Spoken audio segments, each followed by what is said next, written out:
Hello বন্ধুরা, welcome back to my channel again. তো আজকে আমি আবার একটা নতুন ভিডিও নিয়ে চলে এসেছি। তো তোমরা প্রথম থেকে শেষ অবধি অবশ্যই ভিডিওটা দেখো এবং কেমন লাগলো সেটা কমেন্ট বক্সে জানিও, এবং অবশ্যই আমার চ্যানেলটি সাবস্ক্রাইব করে দিও এবং তোমাদের কাছের পরিজনদের সাথে অবশ্যই শেয়ার করে নিও ভিডিওটি। তো দেখো, আজ শিবরাত্রি।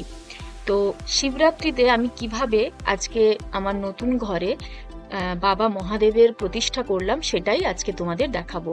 তো এখানে প্রথমেই আমি পুজোর জন্য যে সরঞ্জামগুলোর দরকার হয়, ধূপ, বেলপাতা, তারপর নকুলদানা, আরও যে সমস্ত সরঞ্জামগুলোর দরকার হয় সেগুলোই সাজিয়ে নিচ্ছিলাম।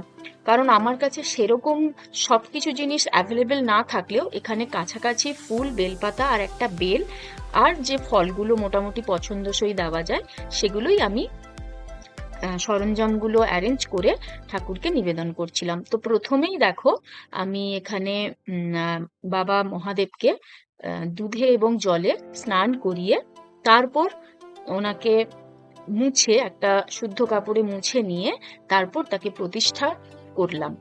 তো অ্যাকচুয়ালি আমার কাছে না গঙ্গা জল ছিল না, তাই আমার শাশুড়ি মা একটা মন্ত্র বলে দিয়েছিলেন। তো সেই মন্ত্রটা বললেই জলটা গঙ্গা জলের সমানই পবিত্র হয়ে যায়। তো সেটাই আমি বলে নিচ্ছিলাম এবং সেই গঙ্গা জল দিয়েই আজকে আমি বাবা মহাদেবকে জল ঢালবো। তো আচ্ছা বলো তো, তোমরা জানো যে কেন শিবরাত্রি পালন করা হয়? বলা হয়, যখন সতী দেহত্যাগ করেন তারপর আবার পার্বতী রূপে জন্মগ্রহণ করেন, তাই পুরাণ মতে বলা হয় এই শিবরাত্রিতে শিব ও পার্বতীর বিবাহ সম্পন্ন হয়েছিল। আবার পুরাণ মতে এও বলা হয় যে মা পার্বতী একদিন মহাদেবকে বলেন যে উনি কিসে সন্তুষ্ট হবেন। তখন বাবা মহাদেব বলেন, শিব চতুর্দশীর পূর্ণতিথিতে বেলপাতা দিয়ে নিষ্ঠা ভরে যদি পুজো করে কেউ এবং 4 প্রহর জল ঢালে তাহলেই আমি সন্তুষ্ট হব। তাই এইভাবেই শিবরাত্রি পালনের প্রথা চালু হয়। তো যাই হোক, আমাদের মোটামুটি হিন্দু মতে সকলেই বাবার পুজো করতে পারেন এবং এই পুণ্যতিথিতে দেখা যায় সকলেই বাবার যে সমস্ত পীঠস্থানগুলো রয়েছে সেখানে জল ঢালতে যান। তো দেখো, এখানে আমি ফুল এবং বেলপাতা দিয়ে বাবাকে ভালো করে সাজিয়ে নিয়ে তারপর জল এবং দুধ ঢাললাম।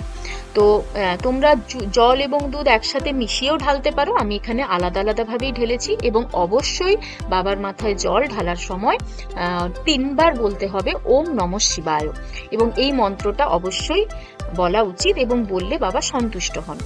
তো এই যে আমি ওম নমঃ শিবায় বলে বাবার মাথায় জল ঢাললাম এবং সেটা 3 বার উচ্চারণ করলাম। তো এভাবেই আমি শিবরাত্রি এবছর পালন করেছিলাম। এবং বিয়ের পর যেহেতু এটা আমার প্রথম শিবরাত্রি, তাই অবশ্যই এটা আমার কাছে অনেক অনেক স্পেশাল। এবং আমি বিয়ের আগে এটাই প্রতিজ্ঞা করেছিলাম যে নির্জলা উপবাস করে আমি বাবার মাথায় জল ঢালবো। তো সেটাই আমি করেছিলাম, সকাল থেকে কিছু না খেয়ে, না জল খেয়ে আমি বাবার মাথায় জল ঢেলেছি। তোমরা কিভাবে বাবার এই শিবরাত্রি পালন করলে সেটা অবশ্যই কমেন্ট বক্সে জানিও।